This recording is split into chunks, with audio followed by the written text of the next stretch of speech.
When I opened the door to what used to be my room, I stood there for a long time. The bed was gone. The curtains were gone. Even the small rug I had bought years ago was rolled up and left in the corner like trash. The walls were bare. The closet was empty. Everything that said I lived there, everything that said I mattered, was gone. My daughter-in-law stood behind me. I could feel her presence. She didn't say anything. She didn't need to. The empty room said it all. I turned around and looked at her. She had her arms crossed.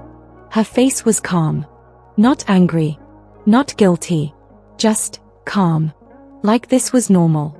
Like removing every trace of me from this house was just another chore on her list. I wanted to cry. I wanted to scream. I wanted to ask her why. But I didn't. Instead, I smiled. A small, quiet smile. Because in that moment, I realized something. I had spent 30 years of my life trying to make everyone else happy. I gave them everything I had. My time. My energy. My love. My savings. My health. And in return, they gave me this. An empty room. But you know what? That empty room taught me more than any full one ever did. It taught me that love isn't always returned. That sacrifice isn't always appreciated. And that sometimes, the people you give everything to are the ones who take it all and still ask for more. This is my story. It's not about revenge. It's not about anger. It's about a woman who gave her whole life to her family, only to realize that giving everything doesn't mean you'll receive anything back. And it's about the quiet strength it takes to walk away from people you love, when staying means losing yourself.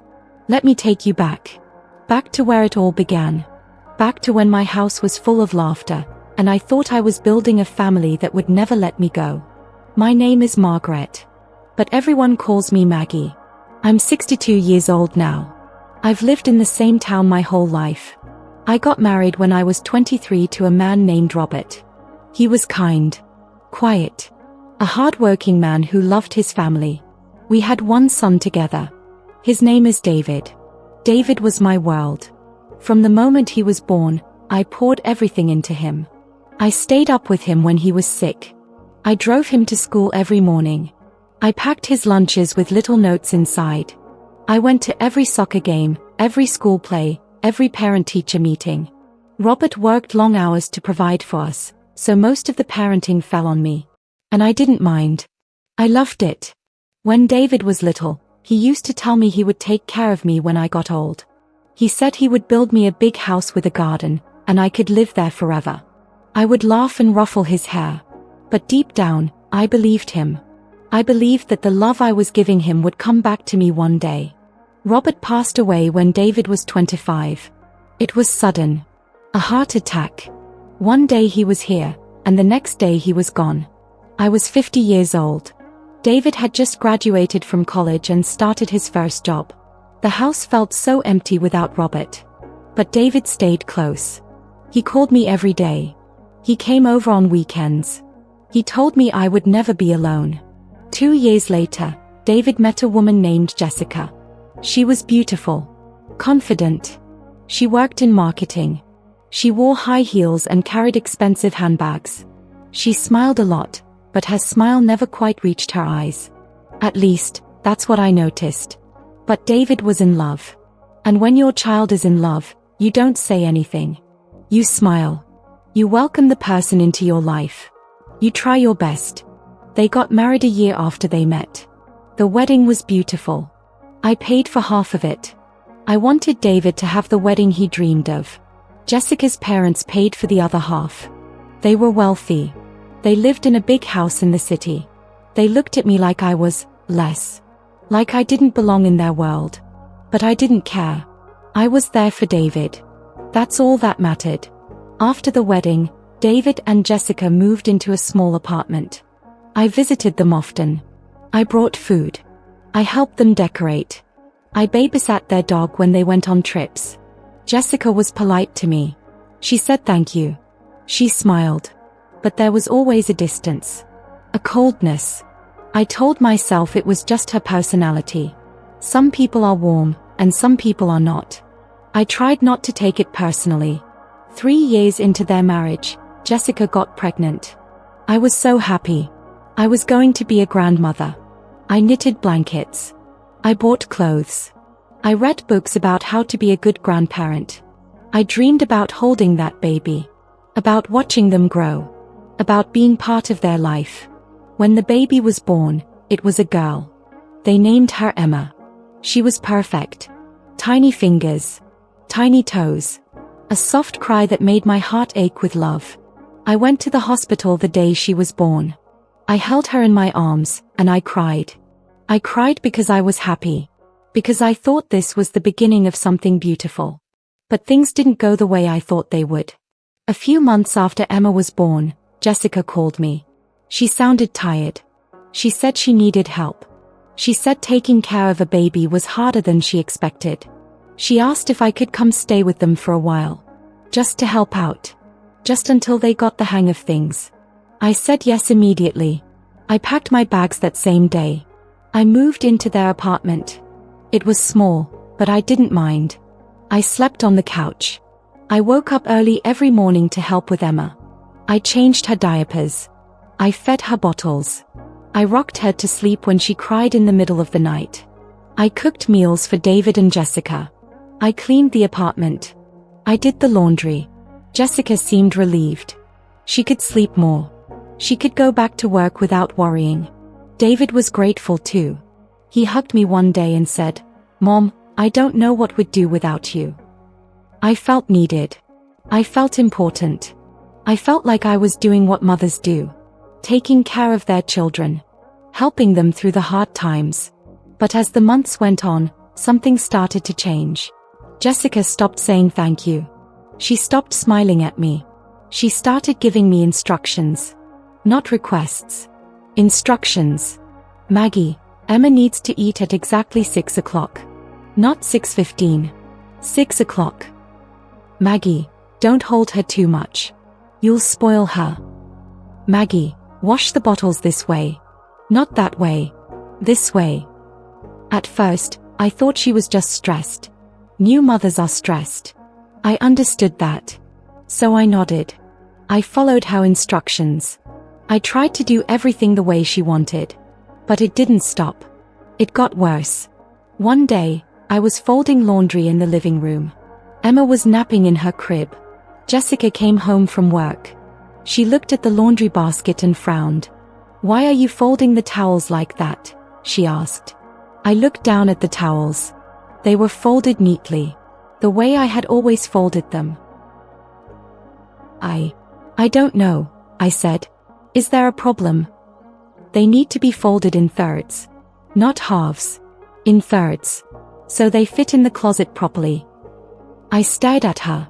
I wanted to say that it didn't matter. That they were just towels. But I didn't. I just nodded. Okay, I said. I'll fold them in thirds. She didn't say thank you. She just walked away. Another time, I was cooking dinner. I made spaghetti. It was one of David's favorite meals when he was growing up. Jessica came into the kitchen and looked at the pot on the stove. "What are you making?" she asked. "Spaghetti," I said, smiling. "David loves it." "David's trying to eat healthier now," she said. "We don't eat pasta anymore." I turned off the stove. I felt embarrassed. Like I had done something wrong. "I'm sorry," I said. "I didn't know." "It's fine," she said. But her tone said it wasn't fine. I started to feel like I was walking on eggshells. Every little thing I did was wrong. Every choice I made was criticized. I tried to talk to David about it. But every time I brought it up, he would say, "Mom, Jessica's just stressed. The baby's a lot of work. Just give her some space."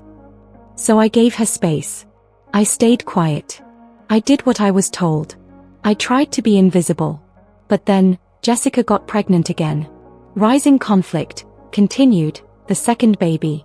When Jessica told us she was pregnant with their second child, I was happy for them. I really was. But I also felt a knot in my stomach. Because I knew what it meant. It meant more time living in their apartment. More time helping. More time walking on eggshells. Jessica's pregnancy was harder the second time. She was sick a lot. She couldn't take care of Emma the way she used to. So I took over completely. I became Emma's primary caregiver. I fed her. I bathed her. I played with her. I read her bedtime stories. I loved that little girl with my whole heart. And she loved me back. She called me Nana. She reached for me when she cried. She fell asleep in my arms. David noticed. One night, he sat down next to me on the couch. "Mom," he said, "Emma really loves you." I smiled. "I love her too." "I'm glad you're here," he said. "I don't know how we'd manage without you." Those words should have made me happy. But they didn't. Because I started to realize something. I wasn't here because they wanted me. I was here because they needed me. And there's a difference. When Jessica's second baby was born, it was a boy. They named him Liam. And just like with Emma, I was there. I held him. I changed him. I fed him. I stayed up through the sleepless nights. Jessica recovered slowly. She went back to work after a few months. And I stayed. By this point, I had been living with them for 3 years. 3 years of sleeping on the couch. 3 years of putting my own life on hold.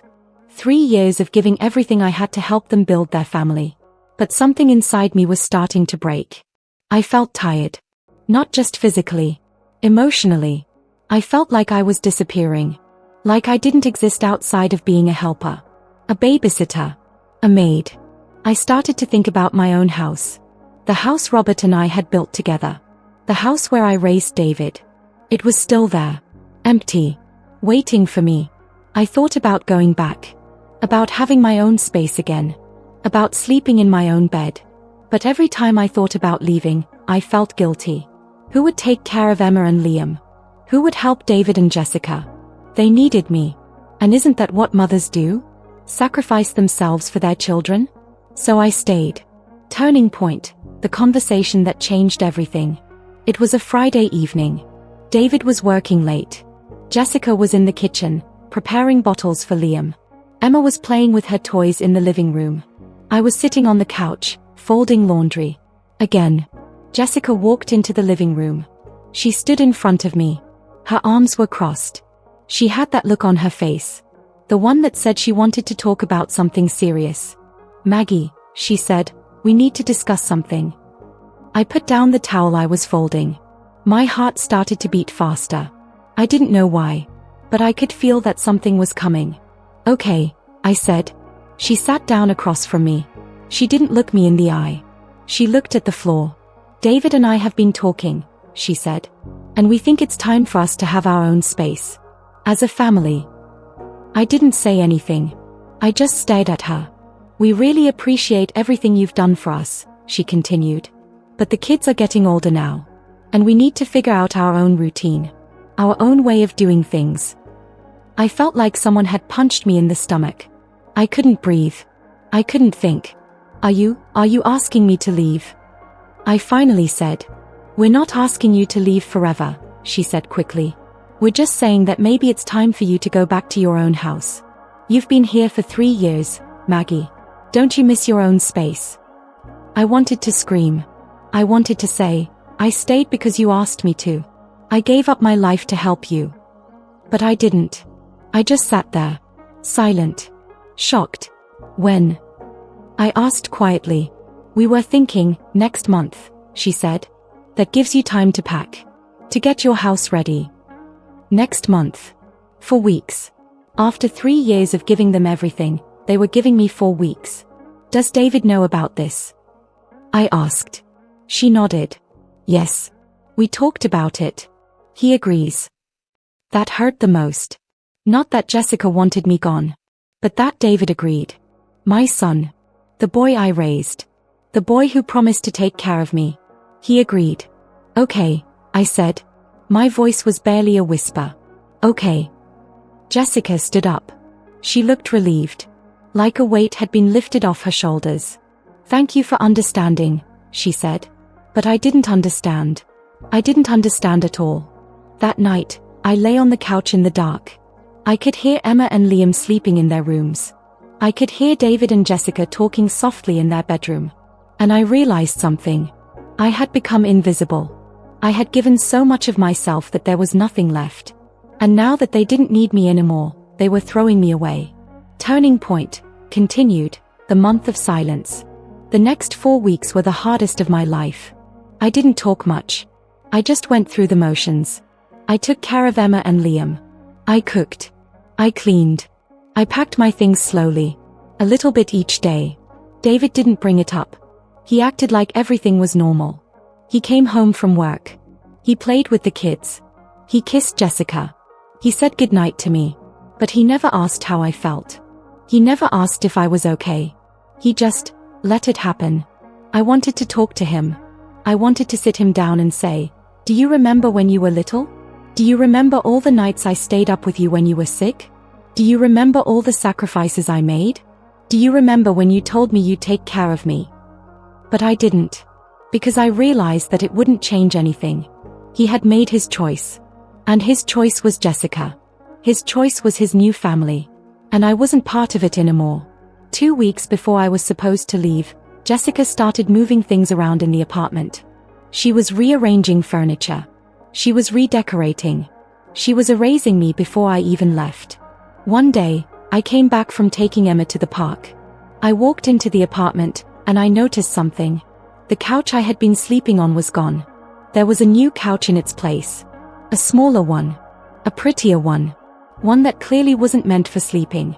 Jessica was in the kitchen. I stood in the doorway. "Where's the old couch?" I asked. "We donated it," she said, not looking up from her phone. "We wanted something that matched the room better." I felt my chest tighten. That couch was the last piece of this place that felt like mine. And now it was gone. "You could have asked me," I said softly. She finally looked up. She seemed annoyed. "Maggie, it's our apartment," she said.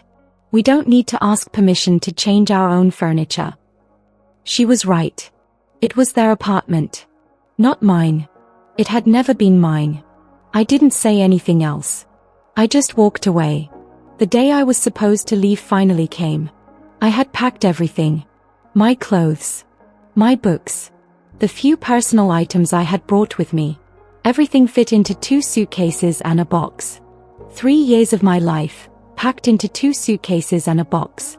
David took the day off work to help me move. He loaded my things into his car. Jessica stayed inside with the kids. She didn't come out to say goodbye. She didn't hug me. She didn't thank me one last time. She just stayed inside. David drove me to my house. The house I hadn't lived in for 3 years. When we pulled into the driveway, I felt strange. Like I was visiting someone else's home. Like I didn't belong there anymore. David helped me carry my things inside. The house was dusty. The air was stale. Everything looked the same, but it felt different. It felt empty. Cold. David stood in the doorway. He looked uncomfortable. "You going to be okay, Mom?" he asked. I nodded. "I'll be fine." He shifted his weight from one foot to the other. He looked like he wanted to say something. But he didn't. He just hugged me quickly. "I'll call you," he said. "Okay," I said. And then he left. I watched his car pull out of the driveway. I stood there for a long time. And then I closed the door. For the first few weeks, I didn't do much. I cleaned the house. I unpacked my things. I tried to make it feel like home again. But it didn't. It felt like a place I used to know. A place that no longer fit me. David called once a week. The conversations were short. He asked how I was. I said I was fine. He told me about the kids. I listened. And then we hung up. He never invited me over. He never asked if I wanted to visit. And I didn't ask either. Because I knew the answer. Jessica never called. Not once. One day, about 2 months after I moved out, David called and said they wanted me to come over for dinner. He said the kids missed me. I was surprised. And I was happy. I thought maybe things were changing. Maybe they realized they pushed me away too quickly. I drove to their apartment that evening. I brought a pie I had baked. Emma's favorite. Apple pie. When I arrived, Emma ran to the door. She hugged my legs and said, "Nana." I picked her up and held her tight. I had missed her so much. Jessica was in the kitchen. She smiled at me. A polite smile. "Hi, Maggie," she said. "Dinner's almost ready." We sat down at the table. David, Jessica, Emma, Liam, and me. We ate. We talked. It felt almost normal. Almost like old times. But something was different. I couldn't put my finger on it. After dinner, Emma asked if I wanted to see her room. She had gotten new decorations. I said yes. I followed her down the hallway. And that's when I saw it. The door to the room I used to sleep in. It was open. I looked inside. And that's when I saw the empty room. The room I described at the beginning of this story. The bed was gone. The curtains were gone. The rug was gone. Everything was gone. The walls were bare. The closet was empty. I stood there, frozen. Emma tugged on my hand. "Mama's making this room into an office," she said. "For her work." An office. They turned my room into an office. Jessica appeared behind me. She saw me looking into the room. She didn't look guilty. She didn't look sorry. She just looked calm. "We needed the space," she said simply. And in that moment, I understood. I wasn't family to her. I was temporary. I was help. And now that the help was no longer needed, I was erased. Removed. Turned into an empty room. I smiled at her. That same quiet smile I mentioned at the beginning. Because I finally understood. I had spent 3 years trying to earn a place in their home. But I never had one. I was never going to have one. I turned to Emma. I kissed her forehead. "Your room looks beautiful, sweetheart," I said.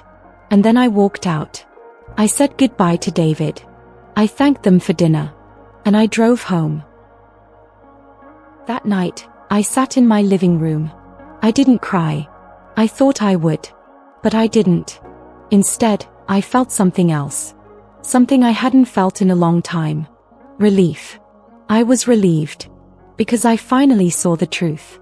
I had been holding on to an idea. The idea that if I gave enough, if I sacrificed enough, if I loved enough, I would be valued. I would be appreciated. I would be kept. But that's not how it works. You can give everything, and some people will still take it and walk away. Not because they are cruel, but because they don't see your value. They see your function. And when that function is done, so are you. I realized something else too. I had taught David to treat me this way. I had taught him that my needs didn't matter. That I would always put him first. That I would always be there, no matter how I was treated. And so, he believed it. He believed that I would always be fine. That I didn't need anything. That I was just Mom. Always strong. Always giving. Always okay. But I wasn't okay. I hadn't been okay for a long time. So I made a decision. I decided to stop waiting for David to see me. I decided to stop hoping that Jessica would appreciate me. I decided to stop giving pieces of myself to people who didn't even notice I was disappearing. I started living my own life again. I joined a book club at the library. I started volunteering at a community center. I took a painting class. I made friends. Real friends. People who saw me. People who valued me. Not because of what I could do for them, but because of who I was. David still called once a week. I still answered. But I stopped dropping everything for him. I stopped saying yes to every request. When he asked if I could babysit last minute, I started saying, I have plans. And I did. Because I made plans. For myself. At first, he seemed surprised. Then confused. Then, distant. He called less. The conversations got shorter. And I let them. Because I realized that our relationship had always been one-sided. I was the one reaching out. I was the one making the effort. And when I stopped, there was nothing left. It hurt. Of course it hurt. He was my son. But I also knew that loving someone doesn't mean losing yourself. And I had lost myself. For too long. A year passed. I didn't see Emma or Liam during that time. David didn't invite me. And I didn't ask. I sent birthday cards. I sent Christmas presents. But I didn't push. I didn't beg. I just let go. And something amazing happened. I started to feel like myself again.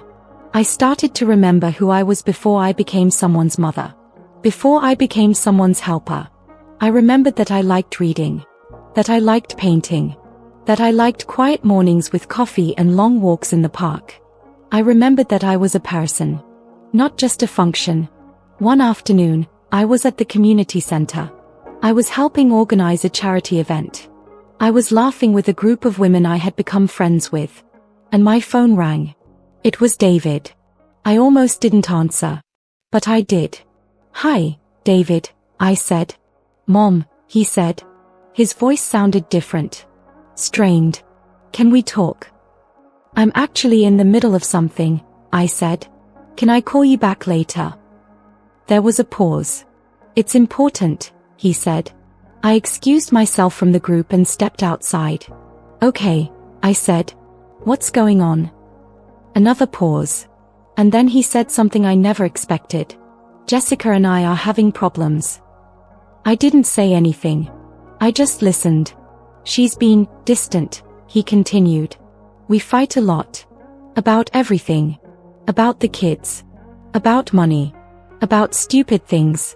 And I don't know what to do." He sounded lost. Hurt. And part of me wanted to drop everything and run to him. To fix it. To make it better. That's what I had always done. But I didn't. Instead, I took a deep breath. "I'm sorry you're going through that, David," I said calmly. "That sounds really hard." I wanted to talk to you," he said. "You always know what to say." "I appreciate that," I said. "But I think this is something you and Jessica need to work out together. Maybe consider seeing a counselor." There was a long silence on the other end. "You're not going to come over?" he asked. He sounded confused.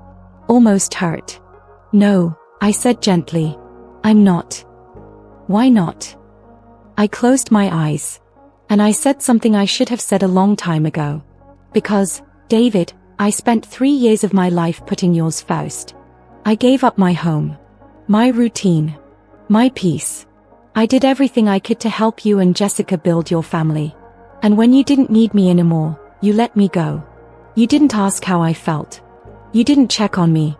You just moved on. And I had to learn to do the same." He didn't say anything. "I love you," I continued. "I will always love you. But I can't be the person who fixes everything for you anymore. You're a grown man. You have to figure this out on your own." "Mom." He started. "I have to go now," I said softly. "Take care of yourself, David." And I hung up. 2 months later, there was a knock on my door. It was a Saturday afternoon. I had just finished painting. My hands were covered in blue paint. I opened the door, and there stood David. He looked tired. Older. There were dark circles under his eyes. "Hi, Mom," he said quietly. "David," I said, surprised. "What are you doing here?" "Can I come in?" he asked. I hesitated. But I stepped aside and let him in. We sat down in the living room. He looked around. He noticed the paintings on the wall. The new bookshelf. The plants by the window. "Your place looks nice," he said. "Thank you," I said. There was a long silence. He was looking down at his hands. And then he spoke. "Jessica and I separated," he said. I felt my heart sink. Not because I was happy, but because I knew how much pain he must be in. "I'm sorry," I said. "It's been coming for a while," he said. We weren't working anymore. We wanted different things. And we couldn't figure out how to meet in the middle." He looked up at me. His eyes were red. "I came here to apologize," he said. I blinked. I wasn't expecting that. "For what?" I asked, even though I knew. Sometimes, all we really need is a quiet moment to breathe and remember who we are. If Maggie's story touched your heart today, please, don't forget to like, share, and subscribe. Every story here carries a piece of truth, maybe even yours. I'm Mama Jo, and I'll see you in the next chapter.